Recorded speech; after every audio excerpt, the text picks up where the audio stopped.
আর তুই তো সব জানিস, গাড়িটা বার করতে দেখি গাড়ি চালাতে পারি, চালাইনি ভালো। চালাতে জানে কিন্তু চালায় না। এখন বাজে 7:45 মতো। আমরা 3 জনে বেরিয়ে পড়েছি আমাদের গ্রামের বাড়ি যাওয়ার জন্য। আর আমাদের ড্রাইভার কাকু এসেছেন আমাদেরকে সেখানে পৌঁছে দিয়ে আসবেন। আর প্রায় 9 দিন আগেই মা ও ক্রিসের পাপা সেই বাড়ি চলে গিয়েছে, সেটা তো আগের ভিডিওই জানিয়েছি। আর এখন যেটা দেখালাম কোলের উপর আছে, ওটা আমাদের ড্রেসিং টেবিলের মিরর। সেই ফ্ল্যাটে ছিল, তো যখন এই ফ্ল্যাটের ডেকোরেশন হয় তখন এই ফ্ল্যাটে এনে রেখেছিলাম। আর এখন ওইটা গ্রামের বাড়ি নিয়ে যাচ্ছি, একটা ভালো করে ফ্রেম বানিয়ে ওটা রেখে দেব। দুটো ঘরে দুটো মিরর ছিল, তাই দুটোর মধ্যে একটাকে কাটিং করে দুটো বাথরুমে এখানে লাগিয়েছি আর একটাকে ওইখানে নিয়ে যাচ্ছি। আজকে অতিরিক্ত জ্যাম হয়েছে, তাই শুনেছি আমতলায় জ্যাম হবে, তাই এদিক থেকে না গিয়ে আমরা যাচ্ছি বাঁকড়াহাটের দিকে।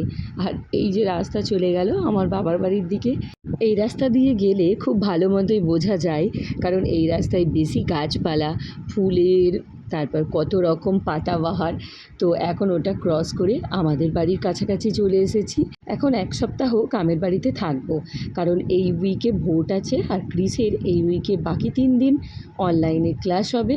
ক্রিস অনেক সকালে উঠেছে, সেই 5টার সময় গ্রামের বাড়ি যাবে। আর তাছাড়া আজকে আমার দিদিদের পূজা আছে, ওখানে যাব, সেই আনন্দ। তাড়াতাড়ি ঘুম থেকে উঠেছে, ও অনেক কিছু ব্যাগে পুরেছে যেগুলো আমার দিদির ছেলে মেয়েদের সঙ্গে খেলবে বলে। দিদিদের বাড়ির সামনে কিছু ব্যাগ নামিয়েছি, পুরনো জামা কাপড় যা আমি অন্য বাচ্চাদের দিই, তো সেই ফুটেজগুলো নেওয়া হয়। বাড়ি ফিরেই চলে এসেছে পুকুরে, এখন একটু সাঁতার কাটবে, তারপরে যাবে। বাড়ি ফিরেই দুজনে টিফিন খেয়েছি, তারপর আমি এসে এখানে বসেছি। ক্রিসের সাঁতার কাটা হলে তারপর রেডি হয়ে দিদির বাড়ি যাব। আমি ফ্ল্যাট থেকে স্নান করে ঠাকুর পূজা করেই এখানে এসেছি, তাই আগে থেকেই আমার স্নান করা হয়ে গিয়েছিল। তো আমাদের এখানে দেখতেই পাচ্ছ রাস্তাঘাট, যেটা দেখতে খুব সুন্দর। আর এই যে বটগাছের কত ঝুড়ি নেমেছে।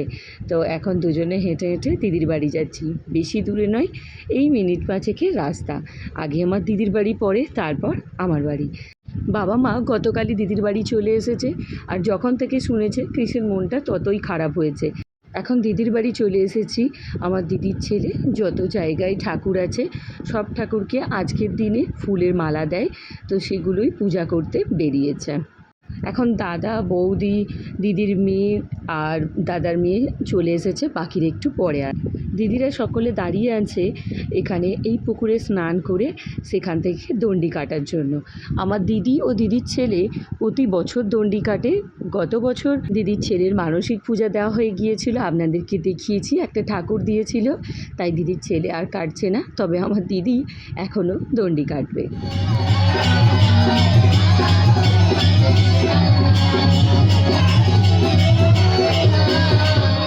এইদিকে এখনও পাঁচালি গান হচ্ছে, তাই দণ্ডি কাটার পর্ব চলছে না।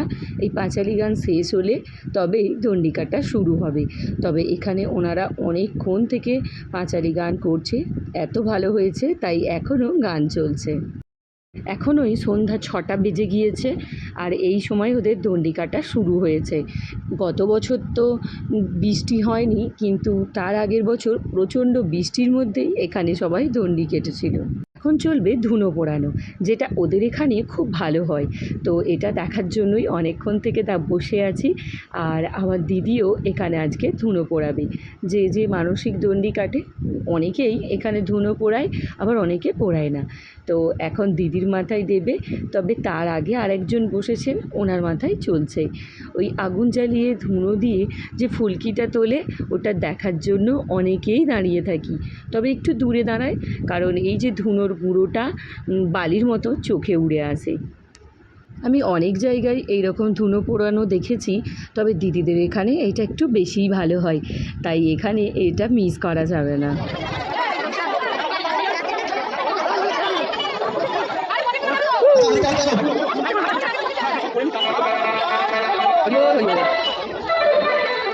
সবার ধুনো পোড়ানো হয়ে গেলে আবার একটা করে কাদার তাল মাথায়, দুটো হাতে দিয়ে ওর মধ্যে প্রদীপ সাজিয়ে দেয়, যেটাও দেখতে কিন্তু বেশ সুন্দর লাগে। অন্ধকারের মধ্যে একে একে যখন সবার মাথায় এরকম প্রদীপ জ্বলে, হাতে প্রদীপ জ্বলে, সেটারও একটা অন্যরকম সৌন্দর্য লাগে। তো যাই হোক, একে একে সকলের হচ্ছে। দেখুন না, অনেকজনের মাথায় এখানে এখন প্রদীপ জ্বালানো হয়েছে। এবার ধুনো পোড়ানো হয়ে গেলে সকলেই একে একে দিদির কোলে গিয়ে বসবো। এই ধুনো পোড়ানো হয়ে গেলে এরকম তাদের কোলে একে একে বসতে হয়। তো এখানে ক্রিস এখন ধুনো পোড়ানোর পর দিদির কোলে বসলো, দিদির মেয়ে বসলো, এবার পালা আমার। চলুন একটু কোলে ভালো করেই বসে পড়লাম। দিদিকে প্রণাম করে মিষ্টি খেতে খেতে চলে এলাম।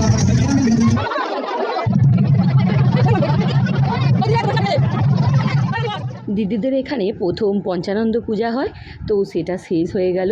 তারপরে রাতে কালী পূজা হয়। তো বাজনা নিয়ে সকলে নাচতে নাচতে কালী ঠাকুর আনতে গিয়েছিল। তো কৃষও সেখানে গিয়েছিল। এখন বেজে গিয়েছে রাত্রি 11:30টার মতো। আমরা এখন কালী পূজার ডালা দিতে এসেছি। তো আজকের এই ছিল আমার ভিডিও। কেমন লাগলো অবশ্যই জানিও। টাটা।